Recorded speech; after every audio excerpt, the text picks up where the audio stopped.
Hi, I'm Noel Fielding. You're in my studio. This is where we make Boosh music, and I do some weird drawings, devil scratchings, Rich Vulture calls them. This is where we spend most of our time. It gets broken into quite a lot, so we sometimes leave cakes and tea out for the burglars, because they come so often. We just think, well, I hope they're warm enough. I leave a cardigan out for them sometimes, so while they're taking our stuff, they can, they won't catch a cold. This is where I hang my weird drawings. This is going to be a painting of Sid Barrett, who's my favourite. I've got a big canvas somewhere, so this is just a pastel drawing. These two actually were in my last show. They're the only two that I didn't sell, that I wanted to keep myself.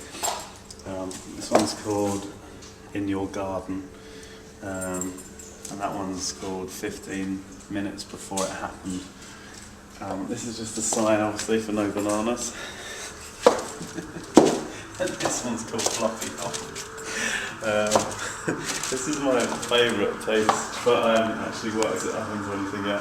It's basically a table shark, studio shark, $3.99. I'm going to put this on an antique table. Nice. I just like the idea of shark fins coming out of different things. I might even do a rocking chair as well, with a whale's fin coming out of it. What's around there? These are just sketches really, and drawings. That's Richard Pryor. I don't know who these are, I like the colours. I got into some Greek mythology. I was going to do Medusa and Cyclops. I was going to do lots of Greek mythological creatures, but I got bored after two, so I stopped. This is Chi and Ricard, two characters that me and Dee Plume used to play, and basically we used to dress up as these characters. That's a bird in flight. I actually saw that in flight and drew that as it was going past. Where did you see it in flight? In Australia. So that's one stroke. Just as it went past, I went and managed to catch that. What I did is I just got about 6 brushes, dipped them into loose paint, and as it went past, as it got to about there, I just like that. And basically, that's not what happened at all. That's a man in a costume posing for me on wires. That's a cow with absolutely no face. That's in the south of France. When we got a series for the Boosh, this is really old, this painting. When I found out we got a series for the Boosh, I was in the middle of a field in France. It was the only place you could get reception, and I saw that cow, and I was jumping up and down going, yeah, and that cow was looking at me as if to go, the pilot's fine, but it won't make it to series.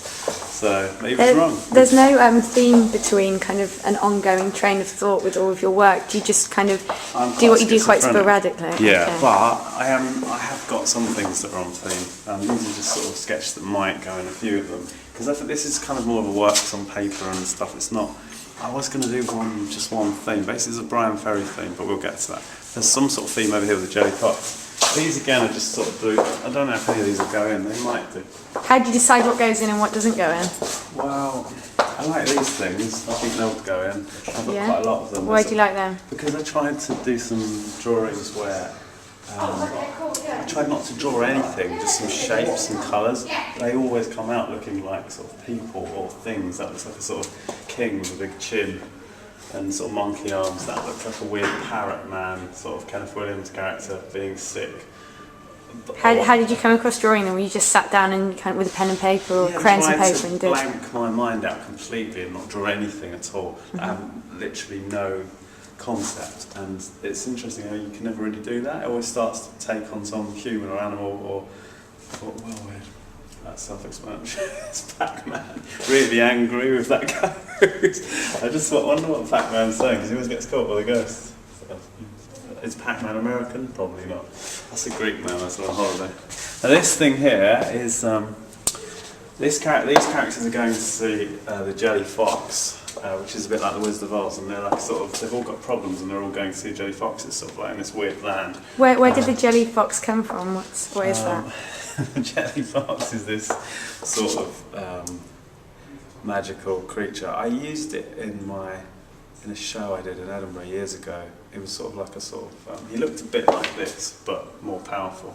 But he's in a castle. He's just sort of like a character that's made out of 1,000,000 black jelly tots, and he's sort of like a god to these characters, and they're going to visit him to get something.